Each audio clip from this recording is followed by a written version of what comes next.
Concept లో కూడా చూస్తున్నాయి కదా ఇవాళ రాజకీయ పరంగా. ఇచ్చినోడిని ముంచేశారు కదా, ఇప్పుడు ఇస్తే వేస్తారని నమ్మకం. వేస్తారంటే లేదు సార్ వేస్తామంటారు, నమ్మకం కోల్పోయారు కదా. ఇప్పుడు దాంతో ప్రభుత్వం కూడా ఏం సీరియస్గా తీసుకోదు. ఇంకొకటి, మన చేతిలో ఒక ఎకో సిస్టమ్ ఉంది, నేరేటివ్ థింకింగ్ సిస్టమ్ ఉంది.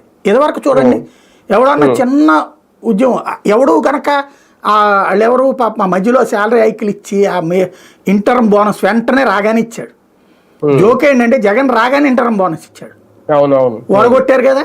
అయినా ఇంకేదో చాలలేదన్నారు కదా. అట్లాగే దీంట్లోనైనా అదే ఉంటుంది. ఇక్కడ ఇవాళ ఉన్న పరిస్థితుల్లో ఏంది అంటే అంగన్వాడీలకు సంబంధించి మేబీ ఇప్పుడు పేపర్లో ఎక్కడ రాలా, టీవీలో బ్రేకింగ్ కనీసం స్క్రోలింగ్ బ్రేకింగ్ కూడా లేదండి. నిన్న నాకు గొప్ప విశేషం ఏంటంటే మనం అసలు ఆంధ్రప్రదేశ్లో ఉన్నామా లేకపోతే కనుక ఇరాక్ ఇరానుల్లో ఉన్నామా అని డౌట్ వచ్చింది. ఎందుకంటే ఇరాక్ ఇరాను సౌదీ అరేబియా ఈ అరబ్ దేశాల్లో ఏంటంటే మీడియా ఇష్టం వచ్చినట్టు వార్తలు రాయడానికి లేదు. కళ్ళెదురుకుండా ఏదైనా జరిగినా ఒక వార్త తయారు చేసి అక్కడ ఉన్నటువంటి అధికారికి పంపిస్తే అధికారి అప్రూవ్ చేసి రేపు పొద్దున పంపిస్తే ఎల్లుండి పేపర్లో రాయాలి మీరు. ఇమ్మీడియట్ రాయడానికి ఏం లేదు అక్కడ చాయిస్. అట్లాగా ఇప్పుడు ఆంధ్రాలో తయారైపోయింది. ఎందుకంటే నిన్న విశ్వ హిందూ పరిషత్ వాళ్ళు రాష్ట్ర వ్యాప్తంగా ఉద్యమం చేశారు రాయచోటి దానికి వ్యతిరేకంగా. ఎక్కడన్నా బ్రేకింగ్ కానీ కవరేజ్ కానీ లైవ్ కానీ వచ్చిందా? అట్లాగే ఈ అంగన్వాడీలు రాష్ట్ర వ్యాప్తంగా చేశారు.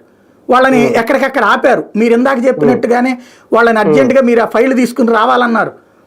అదే జగన్ చేస్తుంటే ముట్టడించారు, బస్ స్టాండ్ ముట్టడించారు, విజయవాడలో పెద్ద ధర్నా చేశారు, రాష్ట్ర వ్యాప్తంగా అజిటేషన్స్ చేశారు. ఎక్కడ వదలలేదు. ఎక్కడన్నా టీవీలో కనిపించిందా?